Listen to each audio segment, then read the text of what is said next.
motion all about? Sir, mga aplikante po natin, kapalit ng mga nag-mass resignation ng mga tauhan natin last week. Ganon? Okay, you step forward. And you. You. You. Ano And ba you. yan? Hindi pa rin tayo Okay, quarter turn to your right now. And to your right. And to your right. To your right. For the last time, to your right now. Okay, yan ang pinto. Makakalabas na kayo, hindi kayo tanggap. Ngayon na! Uy, tanggap na Sabi tayo. ko na nga, tanggap tayo. Thank you po. Sir. Sir, bakit sila tinanggap ninyo? Ang tsatsaka? At sa'yo pa talaga nanggaling yan, ha? Etong tandaan mo. Kaya nga kita tinanggap yun ang criteria ko. At tandaan mo lagi, walang taong pangit, depende sa katabi. Kaya dyan ka lang. Sir, magandang gabi po. Ano meron? Ba't bukas lahat ng ilaw? Dumating po yung anak ni Maita galing sa Amerika. Si Maita may anak? Opo. Ay, eto para kay Jeronimo ito. Ay, Peter! Anak ko, si Samantha. May pasalubong din siya para sa'yo. We, hindi nga. Anak mo yan? Ang sakit sa siya, nakakatawa ka talaga. Ang galing mong mag-joke. Oo nga, anak ko, bakit hindi ba kami magkamukha? Ito naman. Gusto mo magsinungaling ako sa'yo? Bago may pagpatuloy ang paglait sa nanay ko. Ito ang birth certificate ko. Nagpagawa ka pa sa recto, ha? May birth certificate ka nga. Eh, nasa naman ang death certificate ng nanay mo? Yung death certificate ko daw nasaan? Meron ba kayo? Ba, buhay ka pa. Oo nga. Ako yung pinaaral ng Tita Biday sa States. Nung araw na pinulot ka niya, siyang alis ko. Eh, bakit nilihim niyo sa akin to? Sir, siguro naman po nilihim lang ni Senyora Biday dahil baka nga po magselos kayo. Kasi nga, alam ni Senyore ang ugali mo. Hid-hid yung budhi mo. Makasarili. Ha? Sakim. O, ikaw, may opinion ka rin? Ha? Wala po. Bata pa po kasi ako nun eh. Pero usap-usapan nung sa opisina, demonyo raw kayo sa lupa. Nabalitaan mo yun? Ano ba sinasabi? Oo. Maganda yan ganyan. Sana lang alam nyo kahihinat na mga sinasabi nyo, ha? Magsilas ka kayo dito! Ayoko kayo makita!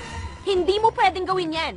Nasa last will and testament ni Tita Biday na may properties at pera rin siyang iniwan para sa akin. At sa opisina kung saan ka nagre-reyna-reynahan, may share din ako doon. Nasa last will din na hindi mo kami pwede tanggalin sa bahay na ito. Kundi 50% ng lahat ng mamanahi mo mapupunta sa amin. Ah, ganon. Kaya ang lalakas ng loob niyong takutin ako. Hindi naman po sa ganun, sir. Sinabihan lang naman po namin kayo para malaman nyo kung bakit inilihim sa inyo ni Senyora ang lahat. Oo nga. Yun lang. Sige. Pero hindi nakasaad sa last will and testament ng mama kung paano ko kayo tatratuhing lahat. Anak, pasensya ka na.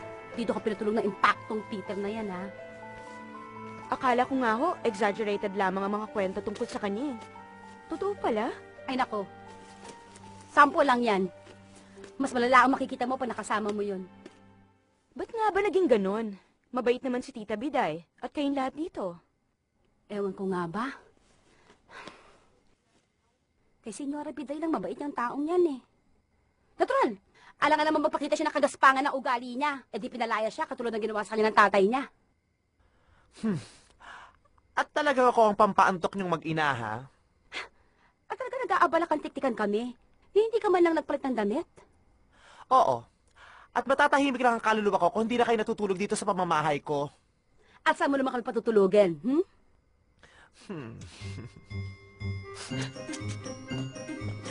Maita, huwag ka nang umiyak. Hindi iniyakan yung hayop na yon. Sinong hayop dito? Itong mga kasama natin sa kwadra o si Peter? Both. Matching type lang sila. Ano? Nahihiya ako sa'yo eh. Okay lang, ma. Hindi tayo magpapatalo sa kabayo. Yung mga kasama niyo dito sa kwadra o kay Peter? Both.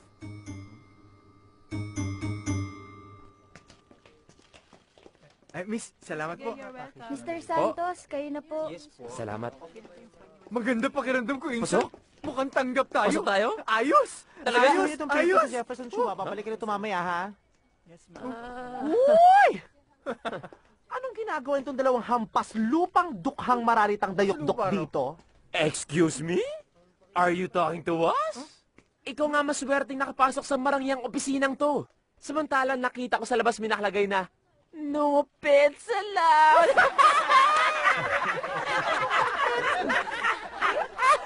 Sino ba kasi nagpapasok sa inyo dito?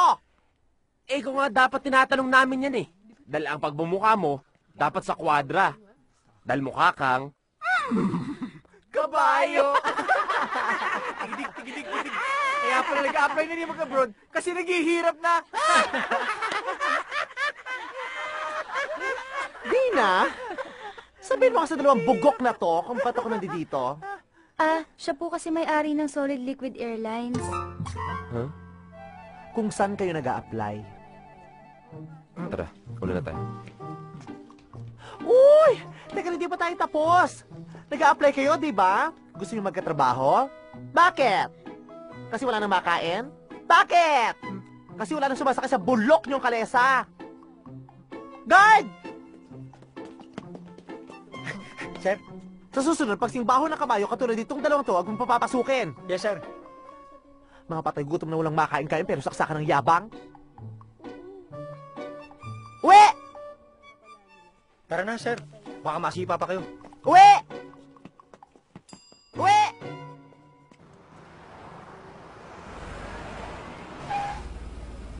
Ba't ka huminto? Gusto niyo ibangga ko itong sasakyan ninyo sa sasakyan sa harap natin. Eh kung ibangga ko yung ulo mo sa windshield, para sagot ka? Nagmamadali na nga ako, ano ba yan?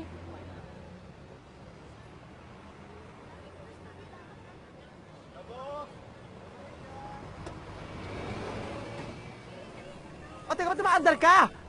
Nagmamadali? Taxi? Taxi to? Sige, pasensya ka na ha. Sige. Ang tagal ng sasakyan.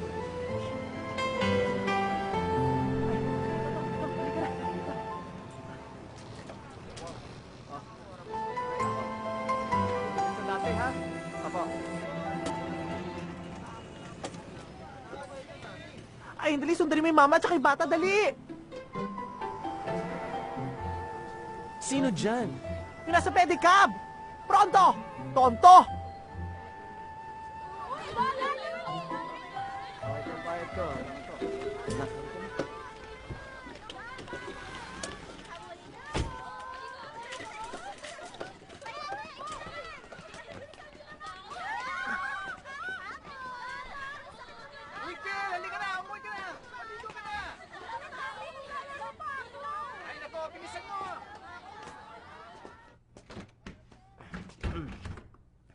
Oh, anak.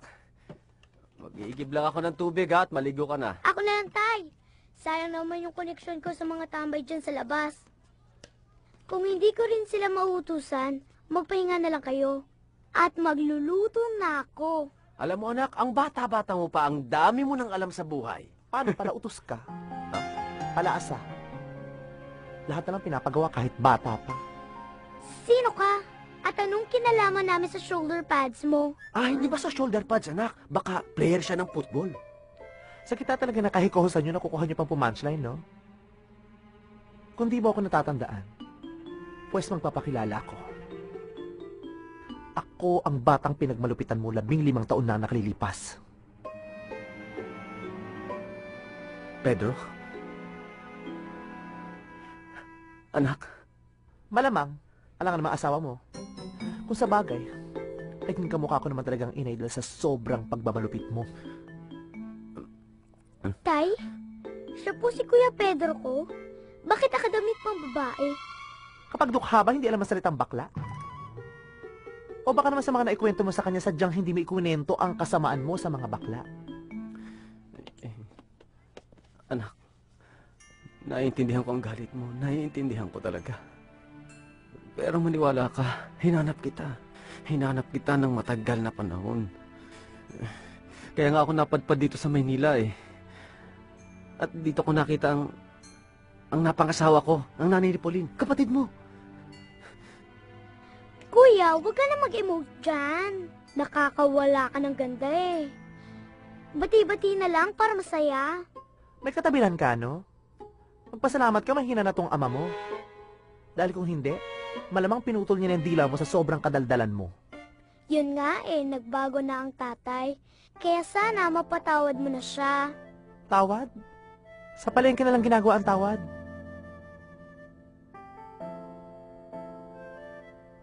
Naparito ako para makita nyo kung gaano kaganda ang buhay ko ngayon. At para makita ko rin kung gaano kamiserable ang buhay nyo ngayon. Sigurado ako, hihingi ka ng pera, no? Hindi, anak. Kung meron man akong gustong hilingin sa'yo, yun ay ang kapatawaran mo. Anak, araw-araw akong nagsisimba. Humihingi ako ng tawad sa Diyos sa lahat ng mga naging kasalanan ko sa'yo. May hina na ako, anak. May sakit na ako. Kaya sana kung hindi man ngayon, sana mahanap mo dyan sa puso mo ang kapatawarang hinihingi ko. Weh! Ganon? Mukhang sa kalagay ng buhay mo, di mo na kayang buhayin din ng batang yan. Kaya kukunin ko na siya. Pero hindi para alagaan. Kundi para pahirapan. Para mag-alala ka. Para mag-isip ka. Para lalo kang magkasakit. Para mamatay ka na. Bastusan na rin lang naman pala ang mangyayari dito eh. Makikisali na ako. Kaya lumayas ka na. Bago pa kita ipalapas sa mga alaga naming leon dito sa bahay. Anak, halika dito. Halika. Sumama ka na sa kapatid mo. Hindi tayo, hindi ko kayo iiwan. Anak, makinig ka sa akin. Makinig ka sa akin. Yun ang makakabuti sa'yo.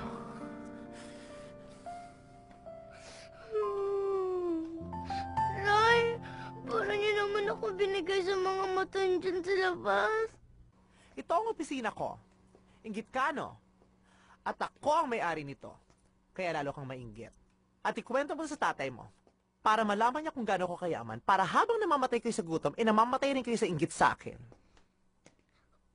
Una sa lahat, Okay na ito, ha? hindi ako inggitera.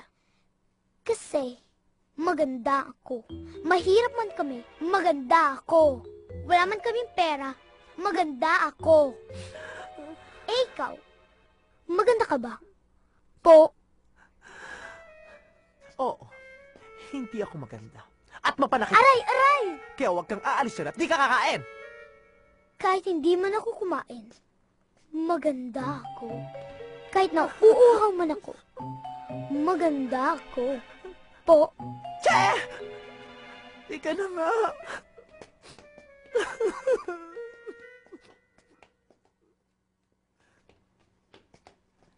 Sino ka ba? Buti na pagsasalitaan mo ng ganun si Sir. Kasi nga po, maganda ako. Po.